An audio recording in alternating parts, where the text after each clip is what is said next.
take the reins, but it's actually my turn, so your turn. I just want to say thank you so much for coming.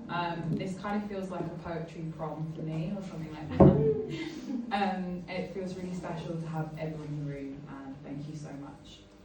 I'm going to start with the thanks because there's lots of people to thank, and I want to do it properly. And I have got a special thanks for you all, so hope you enjoy that. I want to say thank you to Julia Bird, who is my mentor, who has been really helpful. Really helpful teaching me about how to run events and practical side of things, which I've just been a stab in the dark up till now, so thank you for that.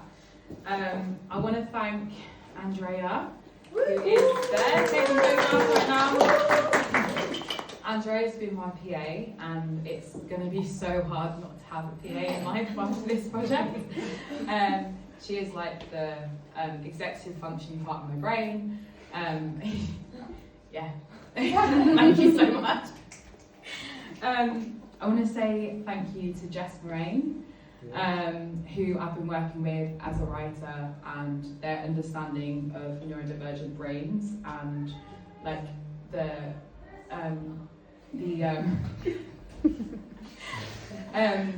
just like the practical tips of someone who understands my brain has just been amazing.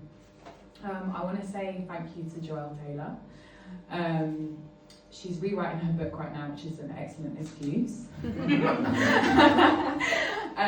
Yeah, she's just, she's made it, the way that I think about form and intention being married together now is really, really special. See you at the front. We're very early, actually. It's crazy that. I'm sorry. That's okay, we've just started. Don't worry about it. I want to say thank you to Shauna, who did all the photography and filming. I want to say thank you to Sude, who did all the note-taking. Okay, now I want to say thank you to the team. Jinhan, I'll start with you. Okay.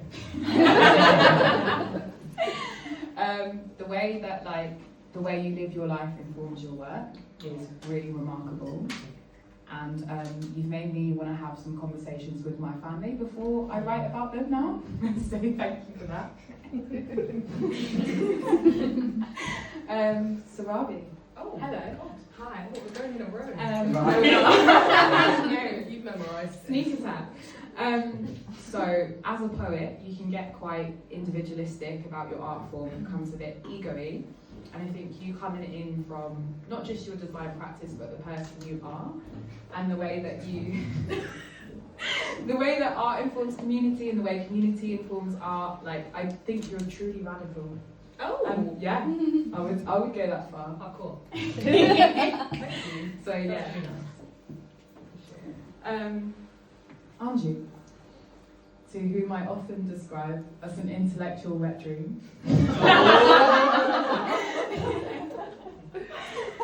Your understanding of human psychology and all context in life is, yeah, it's changed me forever.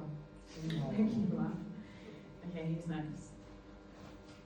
Sol is not here, but their understanding of queer failure and how it informs their work underneath everything, and how that's changed my practice. And I'll talk a bit more about this later, but the fact that everything on this website is not finished and everyone was willing to put unfinished work on that website is so important.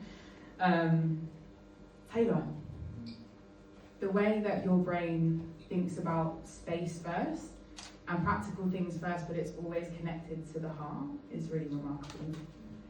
And Jazzy, hello. The way that you write about the self in such a visceral way that's really raw is really important, and you're really talented, and I hope you know that. Okay, so I'll talk a little bit about the project now. So this marks the end of my DYCP project. Thank you, Arts Council England.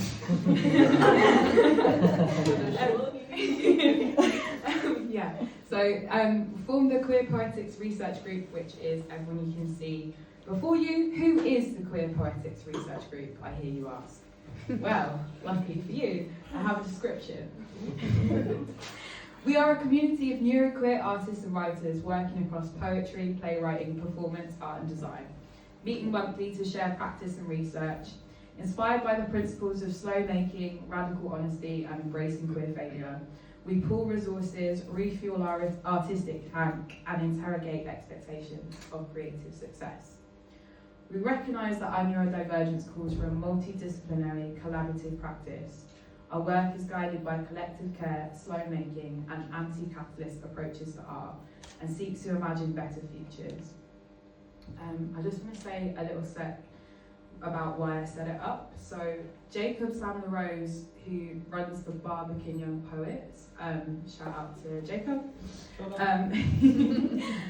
sent me this article called Urgent Craft by Paul Solis, and it was talking about how you would set up a queer art collective and what the pillars of that might be. And I think two things that really spoke to me were the queer failure, and as I said, especially as a poet where you try and reach for perfection all the time for prizes and publications, and it just gets so soul destroying, because even if you get something it feels good for 2 minutes and then you just you're just looking for the next thing. It's just a really horrible process. And I think obviously to be an artist you have to fail. It's literally what it is. So to take a group of smart people together, who I think is really smart, and we all can fail and just experiment together. It's been really amazing, and I kind of wish that I had access to all of this sort of failure as I was getting into poetry, and sort of saw everything behind that and how that might have changed the way that I feel about myself and my work. What else? Okay, one sec. Thank you, Sarabi. Do you wanna just while I get the next? Really nice that you're all here. Really looks amazing. What's everyone's favourite colour? Shout out. Yes. Cool. Iris too. Yeah, what's your favourite colour?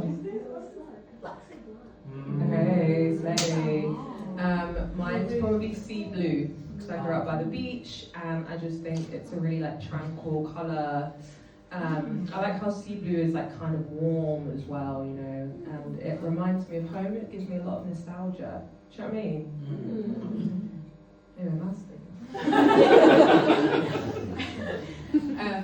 I think the other thing was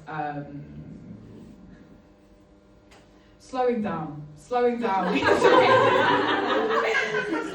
is really, really hard to do in London, and I thank the team so much for honestly meeting once a month for 9 months in your busy schedules.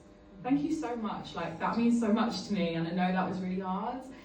But I just needed something where we had the slow gesture of maintenance over time, where we could build collective care. And I didn't want to do something where people are in and out and it changes every time, everything else in London. And I really appreciate that, and that was really important for this kind of thing, to feel comfortable and to be able to do that. I also want to shout out to Kobe, who is not here right now. It started off maybe as an archive project, and it moved away from that. They can't make it tonight, but they're gonna film a video, and it's gonna be on the website. They do so much work for Queer and Black Archives, and Queer in the Archive is almost completely white still. They do so much important work, and yeah, they'll tell you about it in the video on the website. But I just want to shout out to them, because they are doing all that sort of important work as I was reading this article, and it's really inspiring. Okay, what else? Yeah, okay, political context. I feel like it's really important to ground this in a bit of political context. When I first started working with Joelle Taylor, the first thing she said to me was oh, so you want to write, you want to write a queer collection, and then just reeled off 3 facts, go globally about the state of queers around the world, and just off her memory, just easily. So I want to do that as well, just to ground the evening a little bit in the context of where we are. So in Poland in 2019 to 2021, LGBT free zones were declared and there was a lot of rolling back of rights. In Taiwan in 2019, it was the first Asian country to legalize same-sex marriage. And in Uganda in 2023, there was an anti-homosexuality act which introduced the death penalty for certain same-sex acts. Yeah, we are living in the time of genocide, free Palestine, free Congo, free Sudan. The state of trans rights in this country is awful. I'm gonna take you to Andrea. Where's Andrea? Because we've made a flyer